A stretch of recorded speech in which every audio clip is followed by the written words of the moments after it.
Innovation in the field of design is something that's not often talked about, but it's an exciting and important field, one that can combine the past with the future. And that's why I'm so excited for my next guest, Lavi Furniture Industries, which is a world leader in designing and creating furniture and furnishings for synagogues, having enriched over 5,300 Jewish communities over the past 5 decades. And here to tell us more about this is Evyatar Dor from Lavi Furniture. Welcome. Thank you. Hi. So let's jump right in. Can you tell us a little bit about Lavi and what exactly you do? So Lavi is a carpentry belonging to the kibbutz of Lavi, located near Tveria in the lower Galilee. It's been there for almost 60 years and doing furniture for synagogues, shuls, whether it's the seating systems or the klei kodesh, what we call, which is the Holy Ark, the podium, the partitions, whatever it takes to have inside the shul. Working from scratch, meaning involved in designing, in planning together with the customers, understanding their style and aspirations, all the way to final installation. Yeah. So before we talk about the process, I'm curious to know about the history, how this came about, and the need for such an endeavor. So it's really nice story because basically, like in every other kibbutz, it was a local carpentry that was making furniture for the members of the kibbutz. But a neighboring community called Sdei Ilan, which is a moshav really nearby, around 60 years ago, built their new synagogue for their moshav, and they came to the Lavi's carpentry to ask if they can come up with kind of a PU or a bench for their shul. So they worked and did some, trials, and they ended up with a model that we're actually using nowadays. And of course, it's been through improvements and upgrades, but it went so well that they thought, okay, this is a nice niche to start, growing into. And we ended up doing, 5,300 shuls from Tahiti to Melbourne, basically, all over the world. Yeah. So that's a lot of synagogues that you've done. Do you have any favorites, any highlights? Ooh, yeah. Well, there's one nice story, I think. I think it was quite famous. There's a community in the Forest Hill, Toronto, okay, that some of their members were Holocaust survivors from Poland, a small community called Jaslo that was unfortunately destroyed during the Holocaust. And they had some photos, black and white, of their old shul, and they really wanted of the synagogue in Poland. Of the synagogue in Poland, and they really wanted to rebuild the shul there in Canada, in Toronto. And a very long process of basically redesigning the whole shul based on the pictures that we had, and ended up with marvelous work that was very, very moving, not only pretty for its own. We're actually doing the same thing right now in Lübeck in Germany, really close to the northern border of Germany. A synagogue there that was not destroyed during the Kristallnacht, but emptied, and all the interior was completely destroyed. And we're doing the same thing, reconstructing what we know that was there before destruction.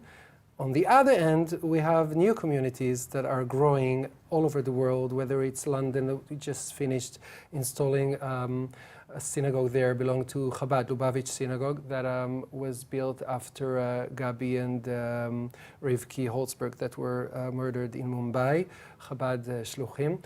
So they wanted to have the wow effect, right? So we did something really marvelous with it. You can see the partitions in the background, something that involves, dark blue and natural beech wood and silver. Turned up to be very, very nice. Mm-hmm. So I think every synagogue is unique, and there is nothing that is not custom made. Eventually, every synagogue has its own aspiration and style, and you have to understand exactly what the customer needs. I think one of the challenges are the partitions when we come to Orthodox communities, how you see and you don't see, levels of restrictions, and whether it's going to, generally going to traditional style like the old days, carvings and beaten brass, or going more to the modern time, something more contemporary, whether it's laser cut metal or wood, or stained glass. So it's really nice to go through this process with customers. And I have to say, we have customers that only after 15 and 10 years we end up with the final product. It's a long process. And sometimes it's just like like that. So it's a lot of involvement of a lot of people, I guess. And I want to talk about a shul that you recently built in Jerusalem, the Herzog Shul, which I understand is also 100% accessible. Right, so this is one of my favorite actually, because I'm coming from ergonomy point of view, so I think this is really important to make every aspect of life accessible to everyone. And Lavi for years was working on developing all kind of solutions for people in wheelchairs or disabled in other ways to be part of the ceremony of the tefillah in the synagogue. And then came to us Dr. Ken, basically the general manager of the hospital, Herzog Medical Center, and he said he wants to do a fully accessible shul in the hospital.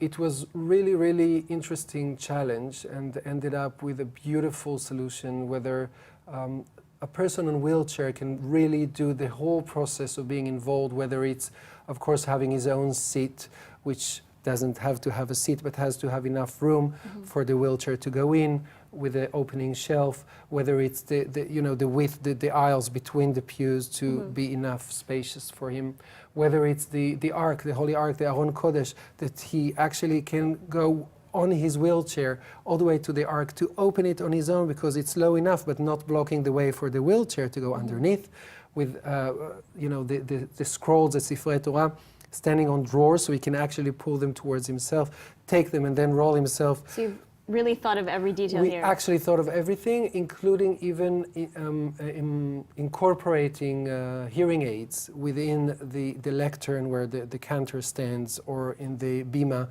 which is basically the table that the scroll is lying on. And you can, by using a pedal, raise it up or lower it, so it can really fit everyone. What we ended up seeing is that by adjusting everything to people that are on wheelchairs or disabled, people that are not specifically disabled are also enjoying those developments, because if you're tall and it's not comfortable to bend over and lean or read from the Torah, then you can just lift it up and it's much easier.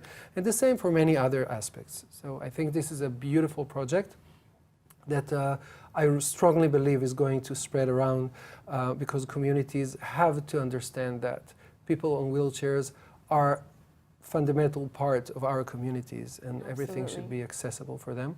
And I think people can see it and really understand how nice it looks and how practical it is. Absolutely. Well, Evyatar, thank you so much for taking the time to speak with us today. Nice being here. Thank you very much.